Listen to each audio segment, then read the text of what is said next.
Let me but let me start by saying that I am you. I am you. I am you. That is gonna be the introduction. It's as simple as that. You don't gotta see me to know me. All you gotta do is listen to my word. At the end of the day, you know what we're about in the podcast of truth.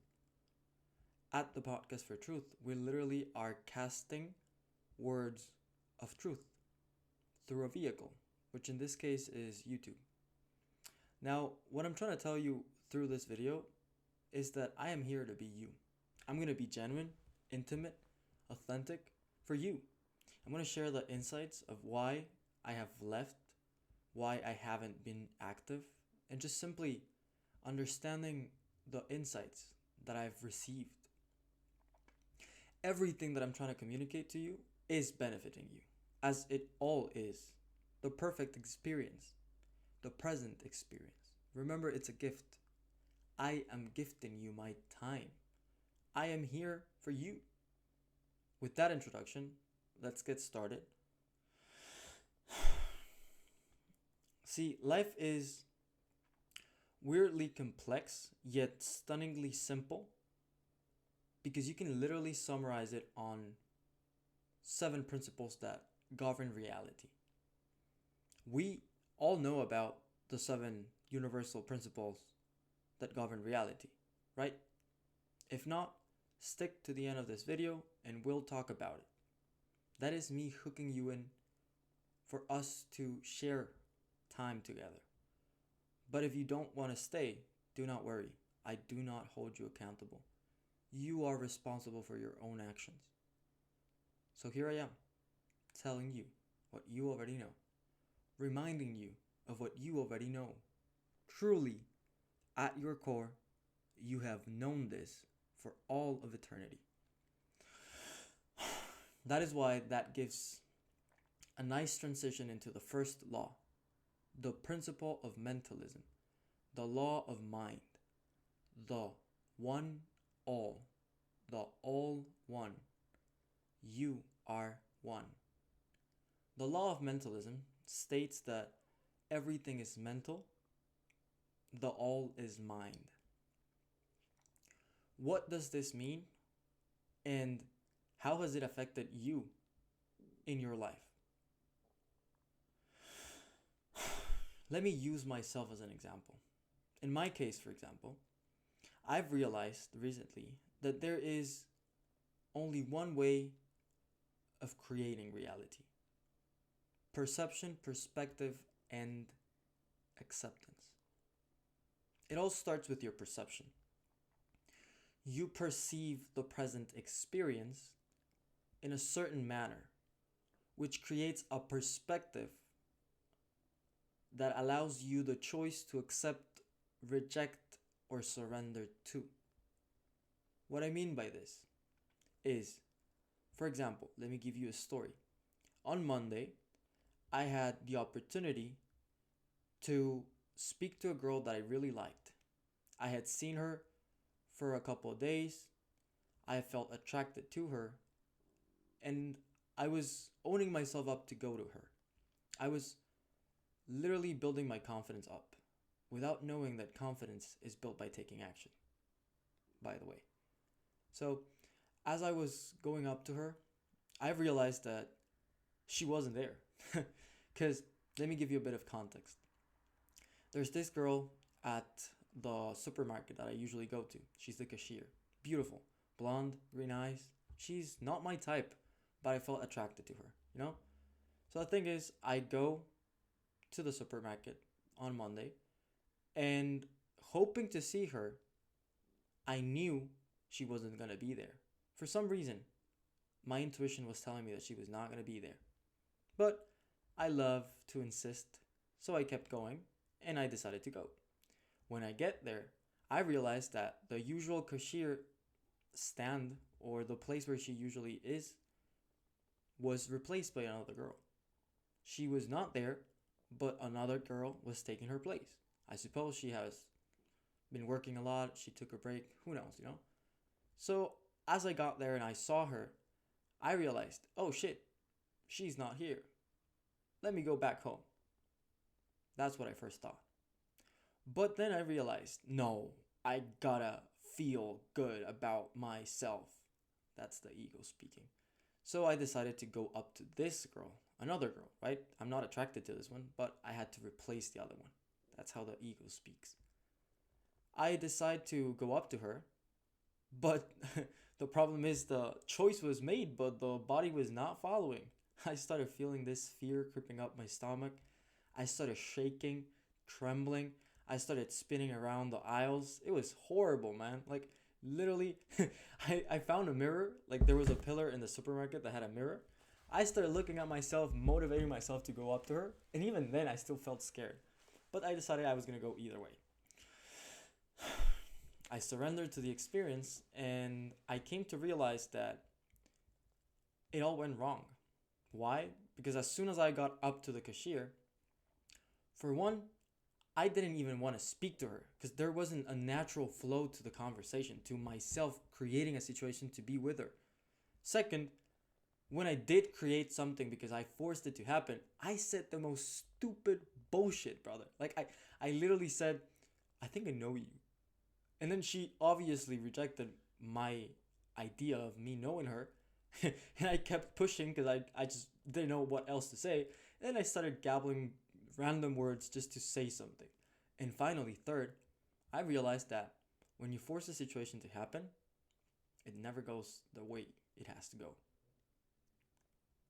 Because you're waiting. You're expecting, you're hoping. That's why it never goes the way it's supposed to go. Actually, in reality, it's perfect.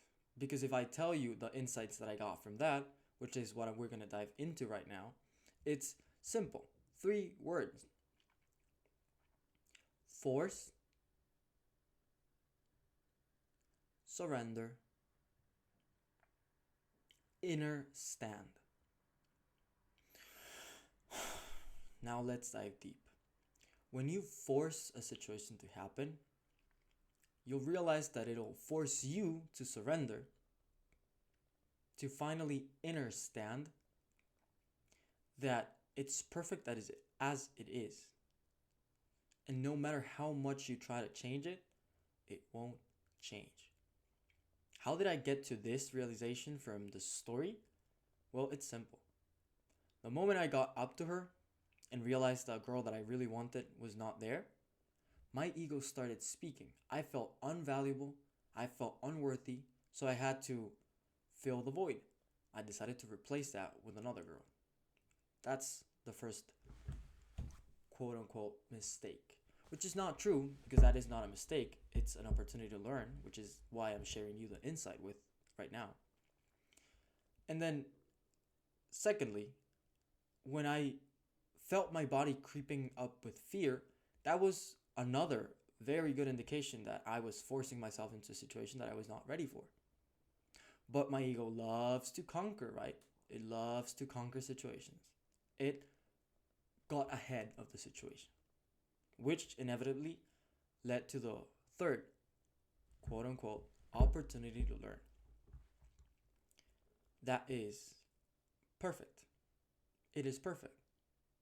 As much as I want to force and realize I'm not ready, even if I go for it, I'll still get the perfect situation for myself. Because in this case, for example, I discovered that I am rejecting myself, that I have a fear of rejection. That fear is what is not allowing me to accept myself as I am. So I feel that I need to create a version of myself so people like me. That is why we go full circle and realize that the law of mentalism is literally stating that you create yourself through the experiences that you live through. Because when you go through something, a situation, an awakening, you find new aspects of yourself that you had forgotten. That is why the all is mind. Because everything is happening for you to remember who you truly are at your core. Love. Source. Consciousness. That's all. That's it. Finally, we arrive at the point of oneness. Eternity. Consciousness. You simply are. It's perfect. But There's people. I mean, I'm not the only one in the world, right? There's people that I share this experience with. What about them? Are they just figments of my imagination? Who who are they? That's your ego speaking. Look, everything is an illusion. As much as you want to reject this aspect as a concept or imagination or philosophy, it's true. You literally create it for you.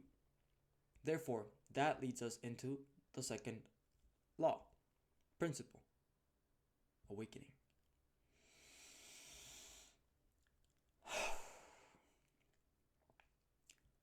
The law of correspondence, the principle of correspondence, the correspondence law. As above, so below, as within, so without.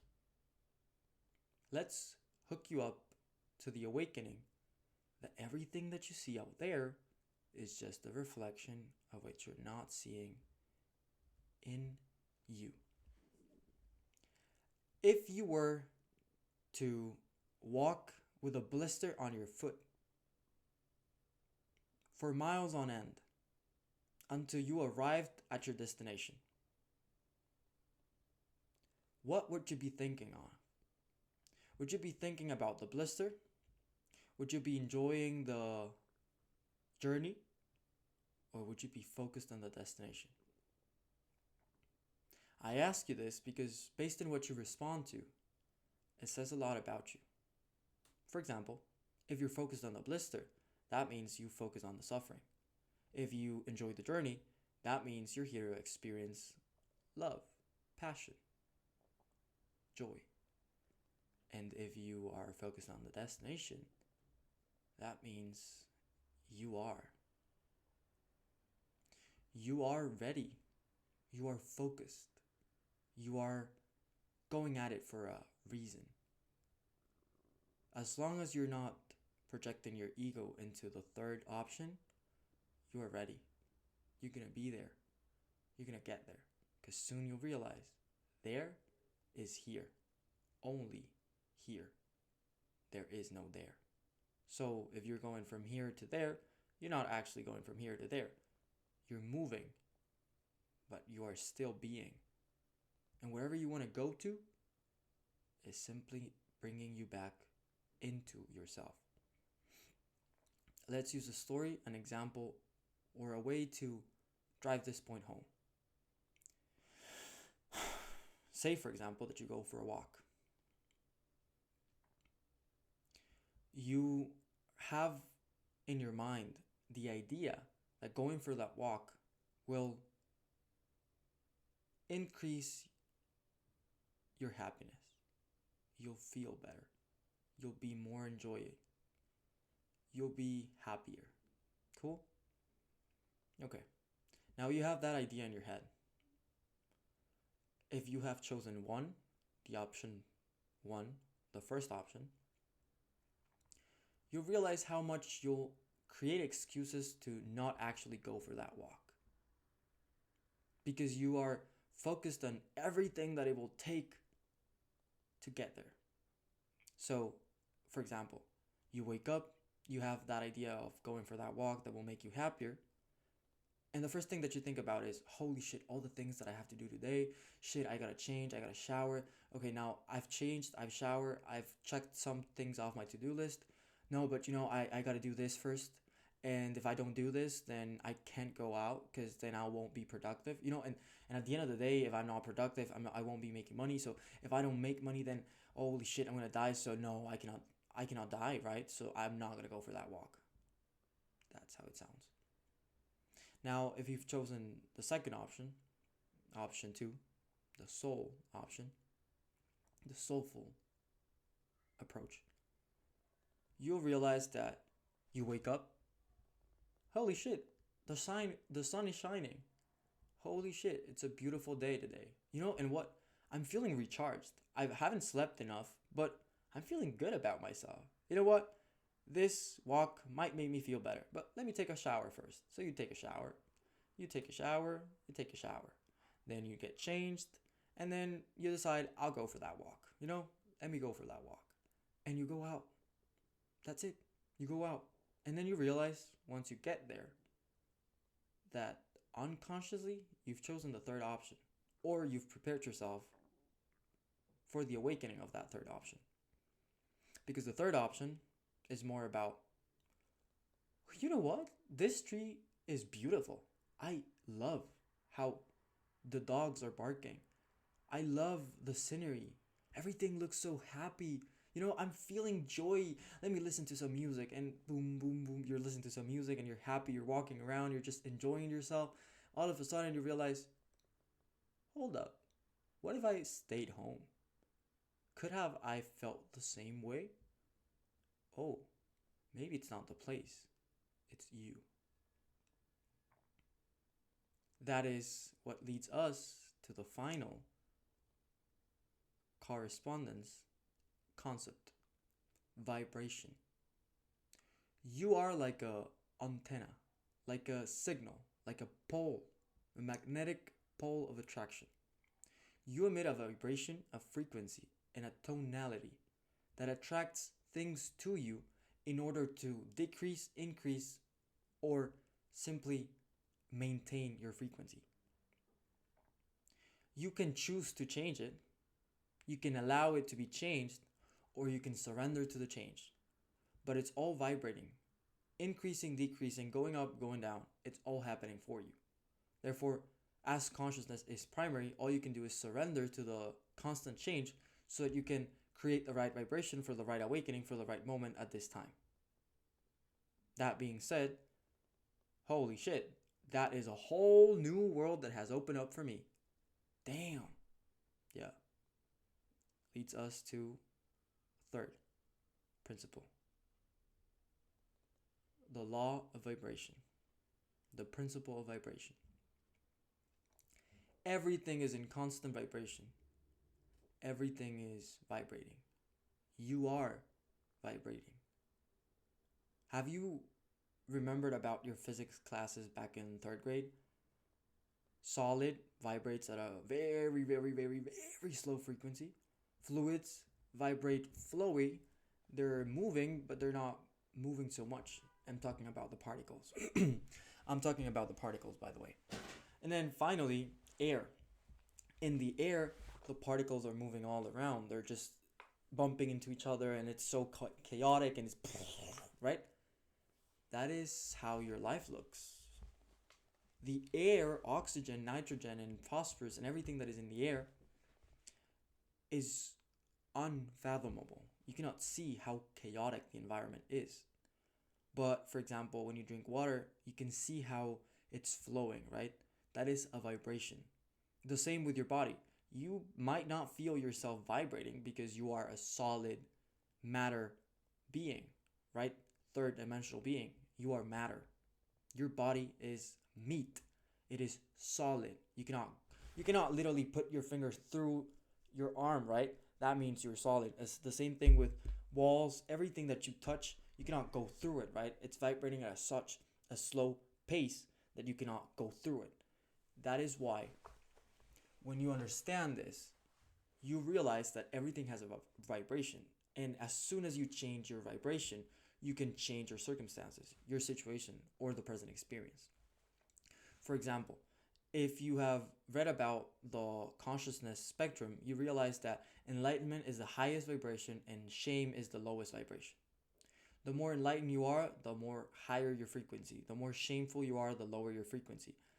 Now, this is usually explained as a cone, a triangle. It goes from the lowest vibration to the highest vibration, right? Shame, enlightenment. This is what is proposed by a lot of spectrum, consciousness, and psychology experts. I am going to actually digress from this and create a circle. I feel that shame is at the bottom of the circle, enlightenment is at the top of the circle, but we always go full circle. We have to be shameful in order to be enlightened. We have to be enlightened in order to be shameful. You go up, you go down. You go up, you go down. You go up, you go down. You're always spinning your wheel of vibration. Because have you read about the angels? Just go and think about it. Research. Think about angels. Angels were literally hollows of light in a circle that spun their wheels and had how do you call this? They had wings. So there is an angel that literally is two wheels merged together with wings.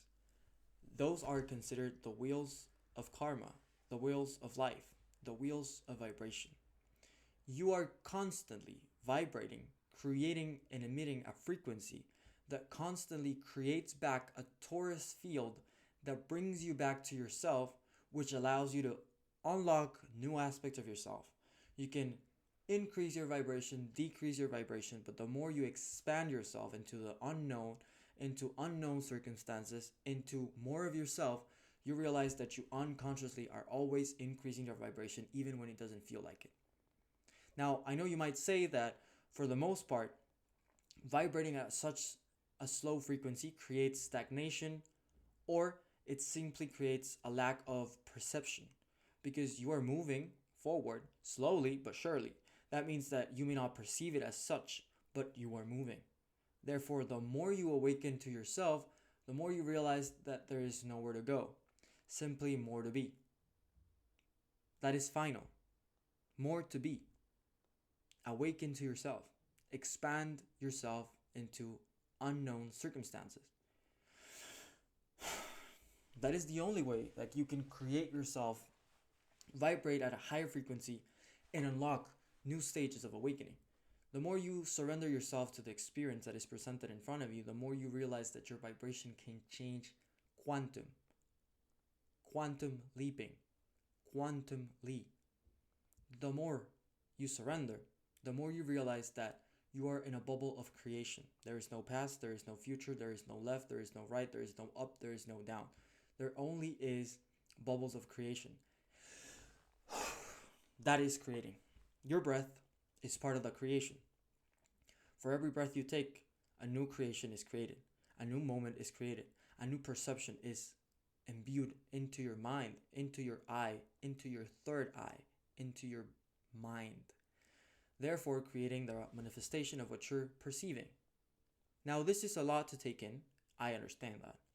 There's a lot to integrate here, which is why I want to tell you that if you want to learn more about the rest of the laws, you gotta be patient with me.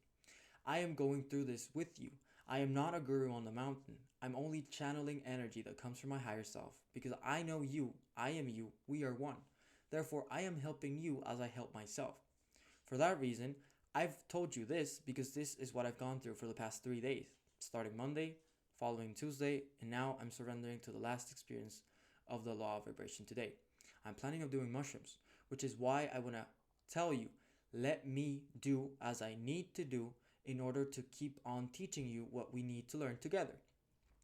For the following week, we will be seeing the next laws Thursday, Friday, Saturday, and by Sunday, we'll have touched all the 7 laws of the universe. Now, if you want to learn more about the journey that I'm taking, you can follow me on Instagram at the.intuitive.hardest, or if you speak Spanish, at the Santi, SANTI, Mont, MONT.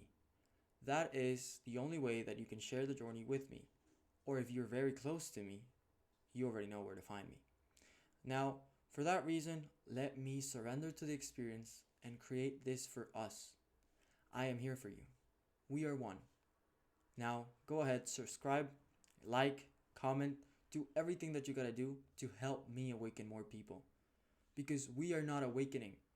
We are already perfect as we are. So if you want to help people, send them this and let them create their own experience through the words that are coming through my mouth. Because I'm only a body that is transmitting energy through words. Vibrating. Words are vibrations. Have you heard about the Om? That is only a frequency that you're emitting to create a perception. Om. Soon you'll realize that everything is vibration. All you have to do is surrender to the vibration that is being created for you right now, as this is creating the perfect experience for you, so you can transcend yourself into the next level of yourself, or into more of yourself, or the remembering that you are already perfect as you are. Now I love you. Surrender. I am here for you. We are one. I am you. See you on the other side.